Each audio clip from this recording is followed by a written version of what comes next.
1974년 11월 18일 고은, 연무웅 등 당시 내로라 하는 문인 30여 명이 광화문에 모였습니다. 경찰의 감시 속에 읽어내려간 시국선언문.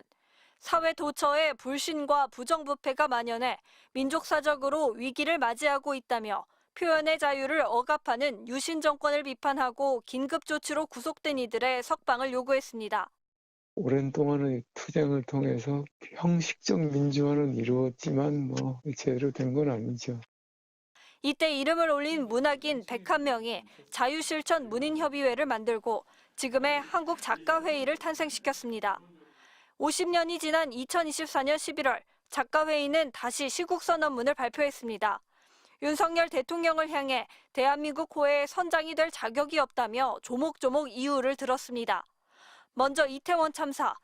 현 정권이 진실규명, 책임자 처벌은커녕 진정성 있는 사과조차 하지 않았다고 지적했습니다.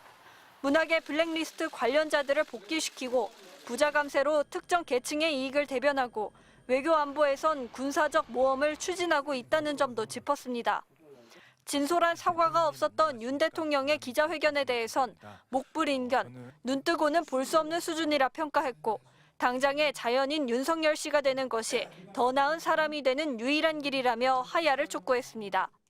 어떤 비전도 보이지 않고 도저히 이제는 국민들이 현 정권의 어떤 그 임무 수행을 수행할 수 없다는 생각. 작가적 양심으로 목숨을 걸고 암흑에 맞선 50년 전 선배들을 떠올렸다는 작가들. 50년 만에 다시 시국선언에 이름을 올린 연무웅 시인은 이렇게 말했습니다. 50년 전이나 지금이나 늘 괴로운 형편이고 실질적인 민주화가 되고 근본적으로 세상이 좀 달라져야 되는데 그렇지가 못한 것 같아요.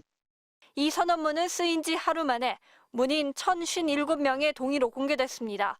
MBC 뉴스 문다영입니다. 학교에 민주주의를 요구한다. 윤석열 대통령은 해고다라는 시국선언문이 붙었습니다. 경북대 교수와 연구자 179명이 뜻을 함께 했습니다. 이들은 윤석열 대통령 집권 이후 크게 세 가지 문제점이 불거졌다고 지적했습니다. 특정 집단의 편중된 인사에 비선 실세 개입 의혹까지 불거졌는데 잘못된 판단도 굽히려하지 않는다고 직격했습니다. 또 금융위기와 코로나 때보다 힘든 경기 속에 살면서 정부를 비판하는 입마저 틀어막혔다고 토로했습니다. 역사를 되돌리는 일이 더 이상 진행되어서는 안 된다라고 하는 것이 가장 중요한 문제의식이 아닌가 생각합니다. 지난 18일 국립안동대 교수들은 국정농단의 주역인 김 여사에 대한 특검을 해야 한다고 주장했습니다.